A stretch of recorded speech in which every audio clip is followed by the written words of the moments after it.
Hi there, welcome back to Devizes. I'm William Huntley, but you can call me Bill. Now, what are we doing today? Well, it seems that everybody I speak to nowadays collects something. Whether it's fountain pens, wristwatches, coins, of course, stamps, all manner of different things. But normally they're small things that you can keep in a drawer at home. Now, I'm joined by Jamie Coates today, who is a collector, but he collects things which are slightly larger. You probably guessed with the noise in the background, but I'll just say hello to Jamie. Jamie, good morning. Good morning, Bill. All right? Yeah, I'm good. Thank you. Thank you for allowing us down here to talk to you. Come on, tell us, what do you collect, Jamie? I collect stationary engines, like barn engines, things that drive water pumps, mills, generators, that sort of thing. Basically from the last century. Okay, well, you can hear it in the background. I'm sure you want to see it. It is a most beautiful piece of machinery, so pan in, Harry, and show the ladies and gentlemen exactly what we're talking about.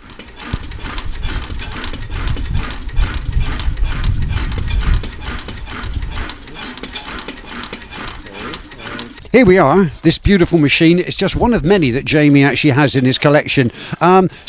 Okay, without sort of talking about your other ones, just tell me about this one, Jamie. What age would it be and what would it have been used for? Well, it's a 1914 3-horsepower Blackstone. It originally was exported to Canada. It came back about 20 years ago. It's been re-trolleyed back onto an original Blackstone trolley. And basically it's a portable unit for driving corn mills, small threshing machines, water pumps, that sort of use. So in its lifetime it would have had a lot of work. It had a lot of work. It's already had a rebore and a re-sleeve, so it's had some serious money thrown at it that way to keep it going.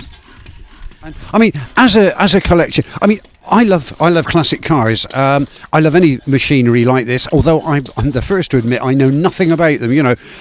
So is this a worldwide interest, this type of thing? Yes, it is, yeah. There's a lot of forums on the website that deal with stationary engines and gas engines, especially America, they call them gas engines. They have their own museums, their own following. The UK, we've got our own clubs and following. Yeah, it's a seriously worldwide, because you can get helplines for different makes and models of engines as well, so it is a worldwide thing. And of course, it's very, very much part of our social history, in so much as that they were working machines that were used up and down the country, not just in the country, but in the cities as well, I guess. Yes, they were, yeah, because I mean, engines that were on generators, that really helped in the war effort as well. Because when you come to the open day, you'll see one of the engines was actually used in the war, as on one of the generators for World War I.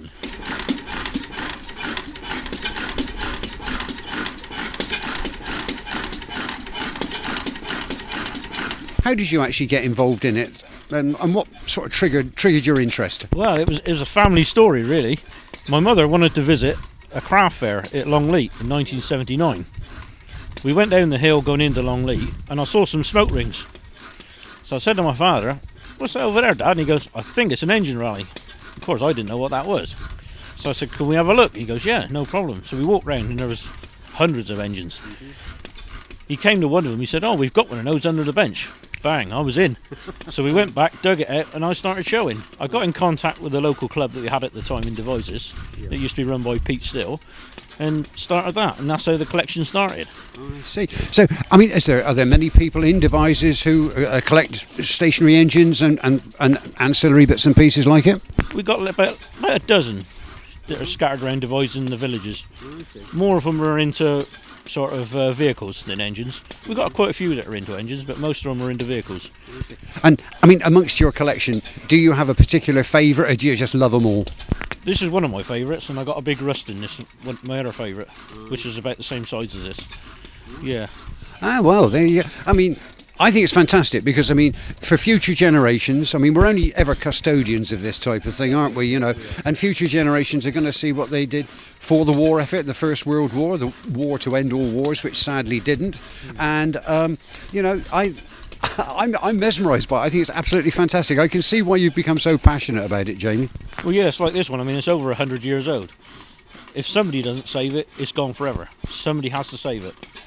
Absolutely, because as I said earlier on, we are just custodians of all these beautiful pieces of machinery, beautiful buildings and whatever. And Devizes has got plenty of all of both. So come and visit Devizes soon.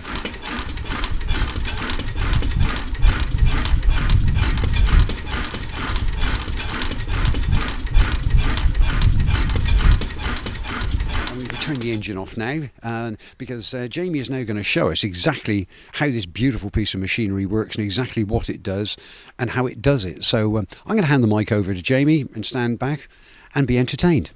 Jamie. Thank you very much. Right, then, Bill. Easy part of the machine.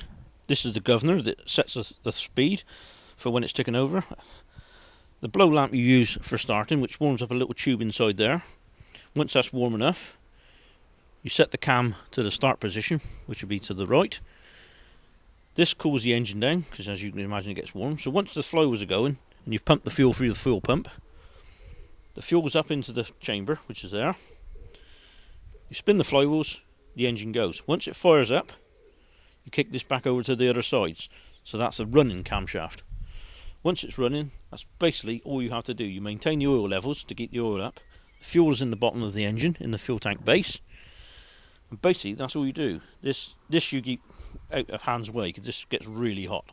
Because that's why you heat it up with a blow lamp. Because that's how it ignites the fuel. It needs to be warm. And basically, that is all you do to it, Bill. It's that simple. Right. They were really simple. And thank you, Jamie. Cheers. So, could one person actually use this machine, or does it take a couple of people to get it going? One person. One person. Fantastic, isn't it? Mind you, it need a few people to actually move it, because it's pretty damned heavy, isn't it? He's nearly 3/4 of a ton. Yeah, so he's quite lumpy. I mean, this is one of the smaller ones. They did go down a little bit smaller, but most of them are bigger, and they're a ton plus in weight. So they were on big trolleys with big wheels. And how many of these beautiful beasts have you actually got then? We've got about 110 engines in total between me and my son, Luke.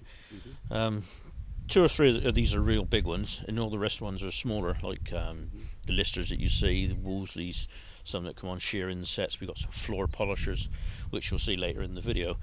Yeah, we have quite a different collection, because we look for odd and unusual engines. We don't like run-of-the-mill stuff. I see. So, I mean, Luke, your son, Yep. a good footballer as well, so I'm told. You know, I'm going to have to see if I can get him playing for United the way they're playing. Anyway, that's another story. You look for different ones. Luke's been showing, because how old is Luke? Luke's 16, and he started when he was 4. I took him to his first show when he was 6 months in a pram. So he started off at a young age. I said 4 years old. And it becomes, is it a hobby or an addiction? It is an addiction. I remember I was in the Gazette, and I think it was about 81, and it said in there, engine boy bitten by bug, and it is, it's a bug. Once you've got it, you just keep on collecting, you just can't stop. I You're always looking for the next one, you know. Something in your mind you want, you keep looking for it. Is there any particular one that you would love to add to your collection? Somebody watching might even have it. Anything particular? This was the main thing to get into the collection, really. I always wanted a Blackstone, because I don't know if you know John Kite from Lavington, he had quite a few of them. Yes, I know John. And John's still kicking around in the shows, actually. He started coming back around again. And he always had Blackstones, and I thought, well, if I ever get a chance to find one, I'm going to have one, because they're beautiful. They really are. And I mean, I know that there is a connection from Devizes for certainly for building traction engines. That's right. They made engines as well. They made these as well, did they? Yeah, or this type of thing? Yeah, some were a little bit smaller than this, and some were a lot bigger. But yeah, they were very similar in design to the Blackstone. Very similar. So there's a major Devizes connection then to these beautiful beasts. There is, yes. I mean, I used to work at Chivers, which was on the Brown and May site. I was the last apprentice they ever had. Right. So that's a bit of a connection. Yeah.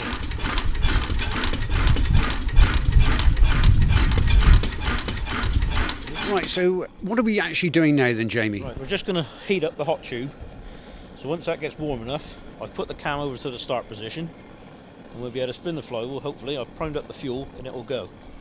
Right. As simple as that. Once it's warm enough, it should go straight away. There we go. Warming everything up. And is there anything do you want me to hold that, mate? Okay.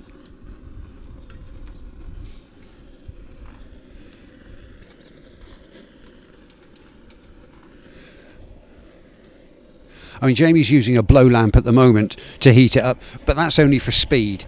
Normally, we would actually use this burner down here. That's what originally would have been used, but for speed this morning, and it is a bit nippy as well, Jamie's just using a blowtorch to warm everything up that much quicker.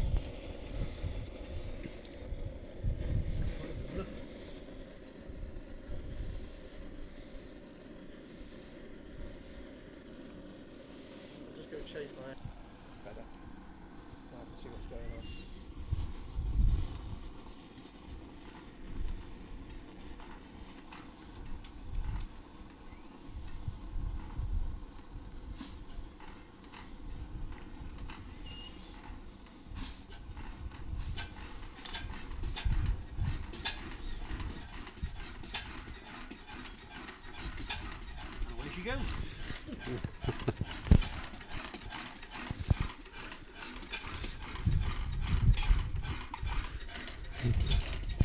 As I say, once you get it warm, away they go.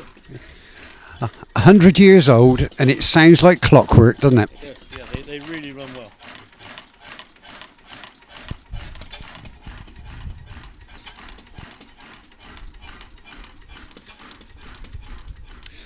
Well, there we are. I hope you found that interesting. Jamie is just closing the engine down because unfortunately the weather does appear to be closing in a bit. So we don't want this beautiful beast to be out in the rain, although I'm sure it has been over the years a million times. This is just the start of this programme. This is the first part because later on in the summer we are actually going to go to one of the shows that Jamie and his son will be at, showing off not all their engines, but some of their fantastic collection. So hope you've enjoyed this taster, this teaser, and keep watching because there's a lot more to come. I'm William Huntley. You can call me Bill, of course, and until the next time, bye bye for now.